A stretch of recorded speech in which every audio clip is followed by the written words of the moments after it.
I'm Brandon. And I'm Paul. And this is the Break Room Breakfast.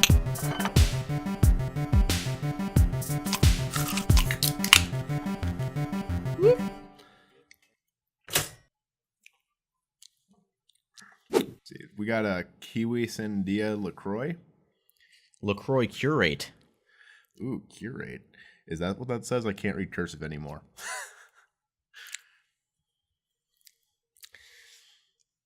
I don't think I like it. It has more flavor than I thought it would. Like, usually when people talk about LaCroix, it's like zero flavor, just like carbonated water. There's just like the tiniest... It tastes like a Jolly Rancher. It tastes like the spit of someone who had a Jolly Rancher. It has more watermelon to it than I thought it would. Yeah, it's kiwi watermelon.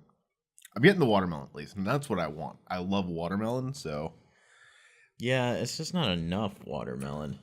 That's fair. I mean, it's sparkling water. It's not supposed to be, like, super intense flavor. Yeah. For what it is, I don't think it's bad. No, it's not bad. Definitely not my thing. Yeah. No curate for me. You just, like, pushes it off the edge of the table all over his carpet. Not on my carpet. We saw Shazam last night. Yeah, we did. We watched it in IMAX. Not in IMAX 3D. No. Was there even an IMAX 3D format for it? I don't think, like, at the very least we got the option at our theater. Yeah.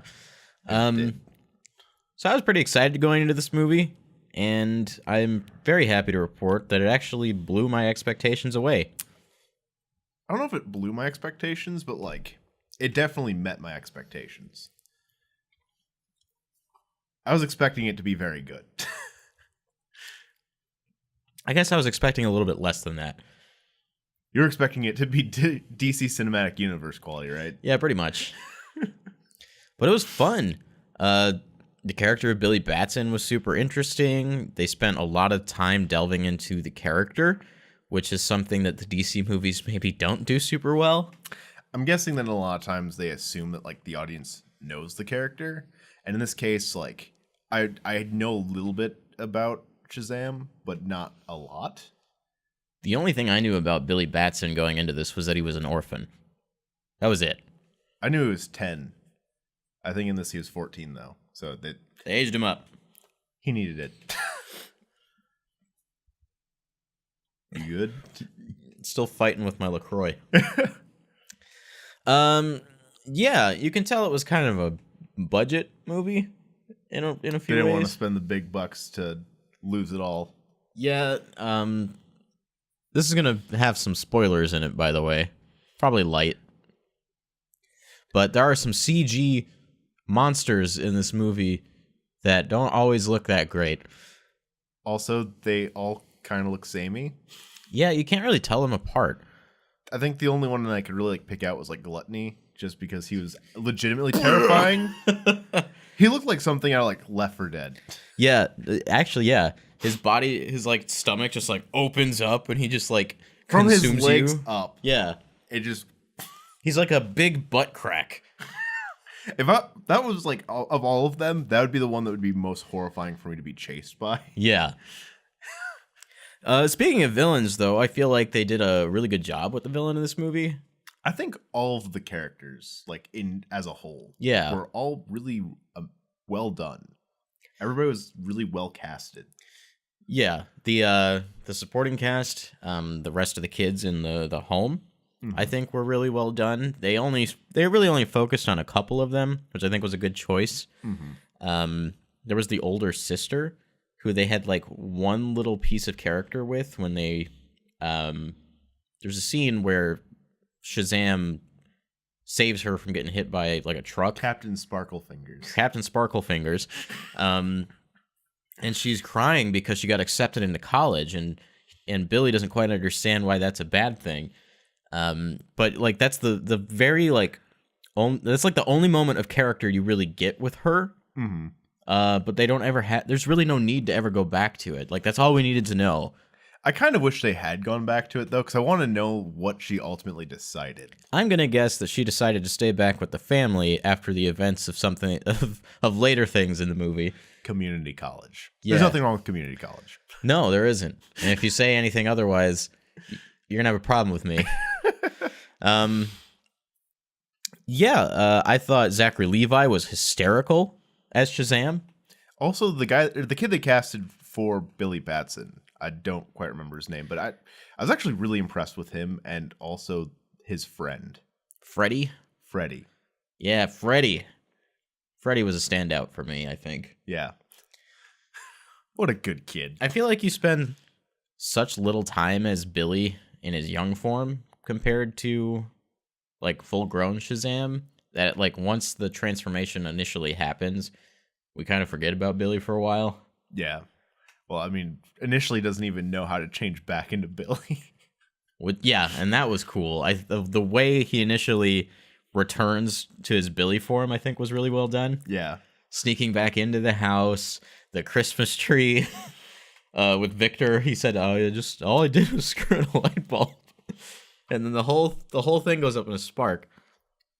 Speaking of the Shazam spell, they got really creative with how he used the transformation in combat. Yeah. Was it Envy? Big spoiler. When Envy's on top of him and he uses the Shazam spell to just bolt lightning right through him, that was cool. One thing that threw me off, like with the big battle, he can shoot lightning from his hands, but in that entire scene, he never not does. once does he. In like the entire last act, he doesn't really use his power. I don't think he used that power in particular, like in combat, period. You're right. He never used it offensively just to show off. Yeah, I was kind of thinking that while watching it, and honestly, it's a little weird. Like, my biggest thought for most of it is, why isn't he using his lightning hands? Spoiler alert, again. At the end, when the whole family, obtains the power of Shazam, and each one of them has, like, one ability, we get more lightning from them than we do probably from Zachary Levi in the whole movie. Well, I think he got all of it out when he spoiler alert, blows that bus tire. Oh yeah. Maybe there was like a scene where that's a reason maybe he doesn't use the power for a while, just that regret. Mm-hmm. I don't know. It was a strange choice. Buy that. Yeah.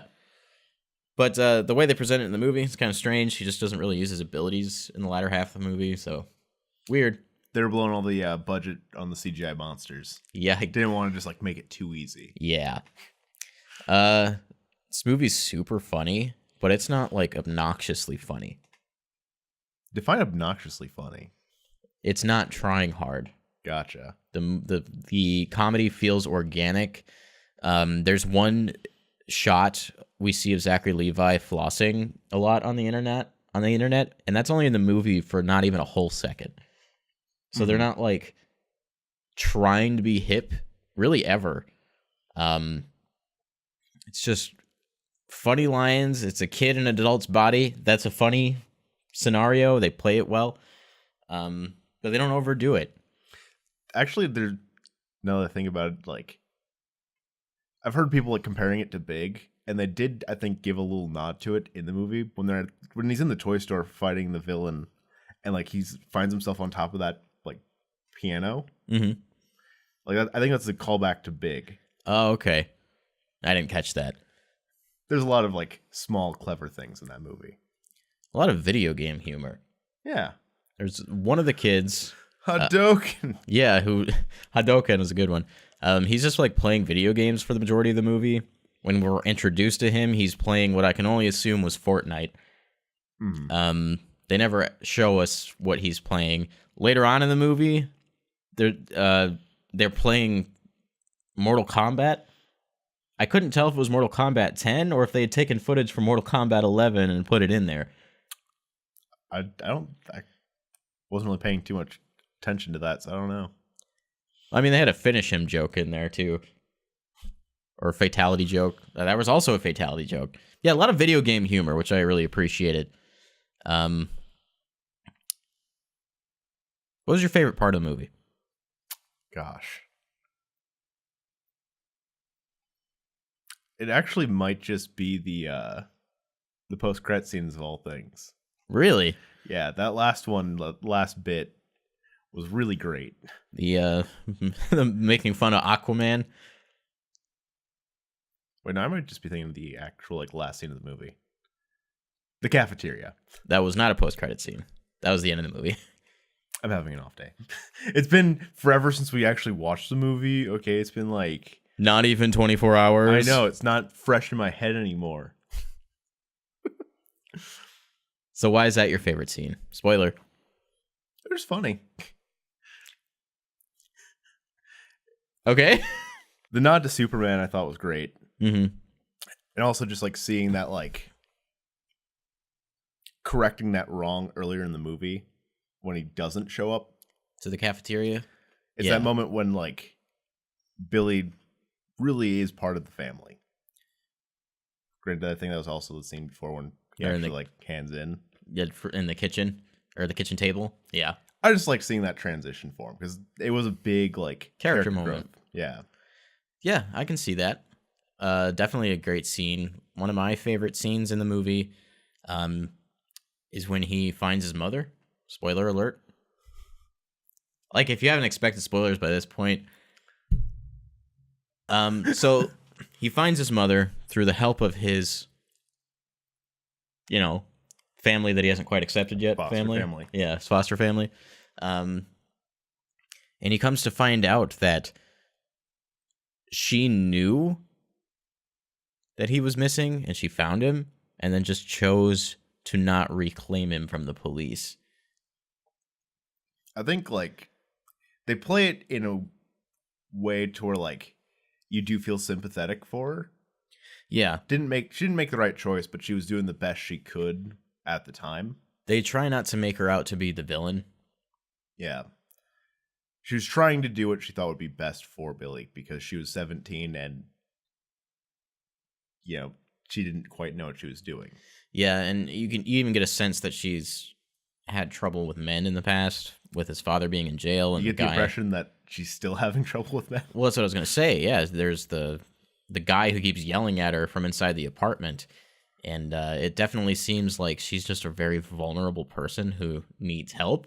And I hope that's something that might get addressed in a sequel. Yeah, it'd be nice. Because I would like to see her character have some kind of resolution. Because just leaving it off like that doesn't feel quite complete. It was a completion for Billy's arc, but there is untreaded territory for her that I think we can go back to. Mm-hmm. It is kind of dark in a way, but, not DC dark. But I think it's something that's worth addressing, especially in today's climate. Mm-hmm. Yeah, so I really enjoyed that scene. That's when Billy gets the phone call that his family is held hostage right now, and that's the moment where you really see him become a hero. Aside from the bus scene, it's like he's accepting his family and he's committing himself to saving them now. Well, he also like before that, he was like learning how to fly. You notice like after he gets that call, he had no problems with it. Yeah, he just did. I think it's like that moment where, like you said, he kind of accepts it and he dives into the role. Mm-hmm. And we see glimpses of that early on in the movie too, even before he gets the power from the wizard. When the bullies are attacking Freddy, and they make some kind of comment about running home to his mother, not having a mother, and that's when Billy just snaps, picks up Freddy's walker and starts beating them up with it. Like, they show you that initial spark that there is a hero in there somewhere, and that's ultimately the catalyst that brings him to the wizard in the end. But yeah, I feel like they play that arc really well. I think it was like a matter of like he needed to find the confidence. Mm-hmm. And that was like the thing that was missing for him, is like he was so full of fear, and that's what was holding him back. Yeah. But when he sees that there's someone else in need, that's when he springs into action. That's essentially what a hero is, the person that springs into action even when they're terrified. Yeah, they play with that even after he gets his powers. When he and Freddy are hanging out and just learning how all his powers work. and they run into a few crimes, and the first thing that Shazam does is like hide behind Freddy. I think it was like my favorite thing is like you see how like big he is, and he's hiding behind his like disabled brother. Yeah. One of the funniest scenes in the movie is when they're in that grocery store, that gas station store, convenience store, and the robbers come in, and he learns that he's bulletproof. Shoot him. What if it's just a shoot? What if it's just a suit that's bulletproof? Shoot him in the face. Yeah, shoot me in the face. And he like gives him the gun back. And they're just like over the moon about it.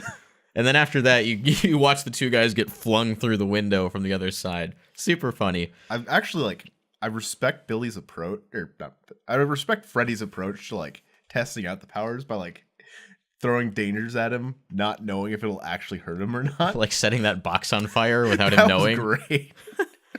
For a second, I was like, is he gonna end up in the second one? Are we gonna find out maybe he did have teleportation powers after all? But no, he just got burned. Yeah, so overall, I think Shazam was a great step forward for DC. I think critics agree, viewers agree. It seems like it's doing well at the box office. This is a great thing is happening. The only critique I would have is that like I'm pretty sure this was intended to be a Christmas movie. I think it would have added a whole lot to have been out during Christmas, but like it's a weird time to drop it. Yeah, but if it needed the extra months for them to arrive at what they got, I'm fine with it. Yeah, I can't complain about that. It's also kind of interesting that this movie came out right off the heels of the other Captain Marvel. The timing of that is just perfect. Has Captain Marvel, like Marvel Captain Marvel, has she ever had a live action appearance? Because this is Shazam's first since his creation in 1941, I read on Wikipedia. Mm-hmm. I actually don't know about Marvel's Captain Marvel if they've done any like live action adaptations. So this potentially could be a first for both Captain Marvels. Yeah. Huh. Small world. So if you're a DC fan, if you're a superhero fan, if you like comedy, check out Shazam. I think you'll have a good time. I think just in general, it's a fun movie. Like, yeah. Even if superheroes maybe aren't your thing, it's big. And they don't superhero edition. And the movie doesn't really lean too heavily into the previous DC movies. It acknowledges them in a lot of ways, actually, very subtly. But you don't need any of that prior knowledge to have a good time. And I think this is actually a great entry point for someone if they want to get into the DC universe now. Well, I feel like this is kind of like a fresh start for the DC universe. Like this and Aquaman are kind of them like pushing off into a different direction than what they were previously going towards. And that's what they're doing. They're planning for these movies to stand alone while also existing in one universe, but not necessarily build towards anything. Mm-hmm. And I'm kind of into that. Give us some time with the characters. Let us love the characters for a while, and then try Justice League again. Yeah, I think they were going about things backwards. They're trying to bring everyone together and then focus on the individuals, and that just didn't work. It's like they were trying to play catch up to Marvel, when really they didn't need to. They just needed to give us some good movies. Yeah, that's all we need. So yeah, I'm super happy that the superhero movie was super good. Yeah, that's a mouthful. Thank you for spending your breakfast here with us today. Breakfast is the most important meal of the day. Don't break your backs. Breaking the games. But for now, break time's over.